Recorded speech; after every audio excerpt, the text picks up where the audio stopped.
Hi అండి. కష్టమే కానీ మనం చేసుకునే వర్క్ అన్నది సింపుల్‌గా కూడా చేసుకోవచ్చు. నేనిక్కడైతే బ్లౌజ్ అన్నది పైపింగ్ అన్నది లోడింగ్‌లో వేశానండి. మెయిన్ ఫ్యాబ్రిక్ దళసరిగా ఉండడం వల్ల నేనన్నది లోడింగ్‌లో కుట్టాను. అయితే నేను పైపింగ్‌కైతే శారీలో పీస్ అన్నది తీసుకున్నాననమాట. అది కూడా నేను లైన్ పీస్ తోటే జాయిన్ చేశానండి పైపింగ్ కూడాని. ఫ్రంట్ వచ్చి రౌండ్ నెక్, బ్యాక్ వచ్చి స్క్వేర్. హ్యాండ్స్ కూడా లైన్‌గా వేసేసాను. చూడండి ఇదిగోండి ఫ్రంట్ ఏ విధంగా జాయిన్ చేస్తున్నానో. మీరు చివరి వరకు చూస్తే చిన్న చిన్న టిప్స్ అన్నయి చెప్తాననమాట. ఇదిగోండి మనం కుట్టేటప్పుడు కొంచెం అడ్జస్ట్ చేసుకొని లైట్‌గా జరుపుతా కుట్టామనుకోండి, అదేంటంటే అండి మనకి పైపింగ్ అన్నది అడ్జస్ట్ అయిపోద్దండి రౌండ్ నెక్‌కి చాలా వరకును ఫ్యాబ్రిక్స్. ఇదిగోండి కట్స్ కూడా మనం కొంచెం ఎక్స్‌ట్రా పెట్టుకున్నాం అనుకోండి, దగ్గరగా పెట్టామంటే మనకు రౌండ్ అన్నది తిరిగేస్తది.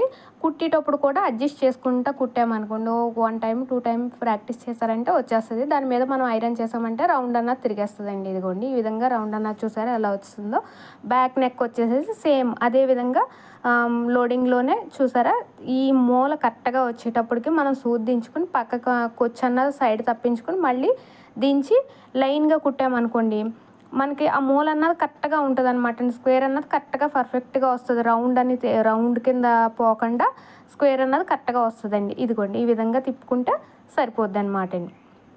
చాలా ఈజీ అండి పైపింగ్ అంటే. లోడింగ్‌లో అన్నది ఇంకా ఈజీగా అయిపోద్ది. మనకి బ్లౌజ్ కూడా ఫాస్ట్‌గా అవుతదనమాట అండి. మనం కుట్టే విధానంలోనే బ్లౌజ్ అన్నది ఫాస్ట్‌గా కుట్టుకోవాలా, లేట్ అవుతదా అన్నది మన చేతుల్లోనే ఉంటదండి. ఇదిగోండి మెయిన్ ఫ్యాబ్రిక్ అన్నది నేను జాయిన్ చేసేసి ఈ విధంగా కుడుతున్నానండి. ఇదిగోండి కరెక్ట్‌గా అదే మూల దగ్గర మళ్ళీ సూది దించి కొచ్చన్నది పడకుండా కొచ్చుని పక్కకి సైడ్ తప్పించి మళ్ళీ సేమ్ అదే కుట్టు మీద వేసుకుంటా వచ్చి మనం చివరి వరకు కుట్టామనుకోండి చాలా నీట్ ఫినిషింగ్ వస్తదండి. అయితే నేను నెక్ అయితే మెయిన్ ఫ్యాబ్రిక్‌కి ముందు కట్ చేయనండి లైనింగ్ బ్లౌజ్‌కి అయితేని. లోడింగ్ అయినా, అన్‌లోడింగ్ అయినా సరే నేను నెక్ జాయిన్ చేసిన తర్వాతే కట్ చేస్తాననమాట అండి. అలాంటప్పుడు మనకి క్రాస్ కానీ, వార్ కానీ, ఫ్లవర్స్ సైడ్ అవ్వడం కానీ ఏమీ ఉండదనమాట అండి. అందుకని నేను ఈ విధంగా కుడతాను. కొచ్చన్నది కట్ చేసేసుకొని టక్స్ ఇచ్చేసుకున్నాననమాట అండి. ఇదిగోండి ఈ విధంగా పెట్టేసుకొని ఇదిగోండి ఈ విధంగా తిప్పేసుకొని కుట్టేసుకుంటే చాలా నీట్‌గా వస్తదండి. చాలా నీట్ ఫినిషింగ్ వస్తదండి మనకి పైపింగ్ అయితేని. కస్టమర్ కూడా హ్యాపీగా ఫీల్ అవుతారు. ఎందుకంటే పైకి ఏమీ కనిపించకుండా నీట్‌గా పైపింగ్ అన్నది సన్నంగా వస్తది.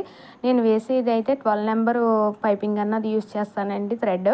ఇదిగోండి అంతా అయిపోయిన తర్వాత నేను గమ్ పెట్టి జాయింట్ చేసి ఐరన్ అన్నది చేసేసానండి. చూడండి ఎంత నీట్‌గా ఉందో.